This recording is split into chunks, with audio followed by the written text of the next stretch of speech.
প্রকার sunscreen, primer, concealer ছাড়া এরকম ওয়াটারপ্রুফ পারফেক্ট একটা বেস করে ফেলেছি শুধুমাত্র একটা স্টিক ফাউন্ডেশন দিয়ে। কিভাবে আজকে এটাই শেয়ার করব। আমার হাতে যে প্রোডাক্টটা দেখতে পাচ্ছ এটা হচ্ছে কোরিয়ান একটা স্টিক ফাউন্ডেশন। এখানে তোমার কোনো প্রকার সানস্ক্রিন, প্রাইমার, কনসিলার কোনো কিছু লাগবে না, জাস্ট স্টিক ফাউন্ডেশন দিয়ে বিগিনার থেকে শুরু করে যে কেউ এটা ব্যবহার করতে পারবা। এই স্টিক ফাউন্ডেশনের মধ্যে তোমরা ব্লেন্ডিং ব্রাশও পেয়ে যাচ্ছ, যার কারণে ইজিলি তোমরা এটা ক্যারি করতে পারবা যে কোনো।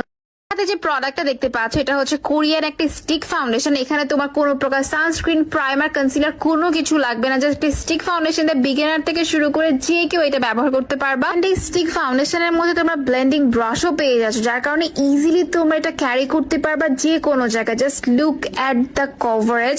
আমি আমার ফেসে কোনো কিছু অ্যাপ্লাই করিনি, জাস্ট এই স্টিক ফাউন্ডেশনটা ব্যবহার করেছি এবং কতটা পারফেক্টলি বাটারের মতো এটা জাস্ট ব্লেন্ড আউট হয়ে যাচ্ছে। এইরকম একটা ফুল কভার স্টিক ফাউন্ডেশন আমি অনেক দিন পরে দেখেছি। Just look at the difference. যারা একদম বিগিনার থেকে শুরু করে অ্যাডভান্স লেভেলে যে কেউ এটা দিয়ে বেস মেকআপ করতে পারবা, যেটা দিয়ে একদম বেসিক লুক থেকে শুরু করে অ্যাডভান্স লেভেলে সেমি ব্রাইডাল লুক পর্যন্ত করা যাবে। এখানে এটার মধ্যে দুইটা শেড অ্যাভেলেবেল আছে, শেড 1 অ্যান্ড শেড 2। 1 হচ্ছে যারা অনেক বেশি ফেয়ার, শেড 2 হচ্ছে যারা আমার মতো ইয়েলো স্টোন, তাদের জন্য একদম পারফেক্ট। এখন তোমাদেরকে একটা ওয়াটার টেস্ট করে দেখাচ্ছি। ফার্স্ট আমি আমার বেসটা কমপ্লিট করার পর যখন ওয়াটার স্প্রে করলাম অ্যান্ড টিস্যু দিয়ে যখন এটাকে জাস্ট হালকা করে প্যাট প্যাট করছি, জাস্ট লুক এট দ্য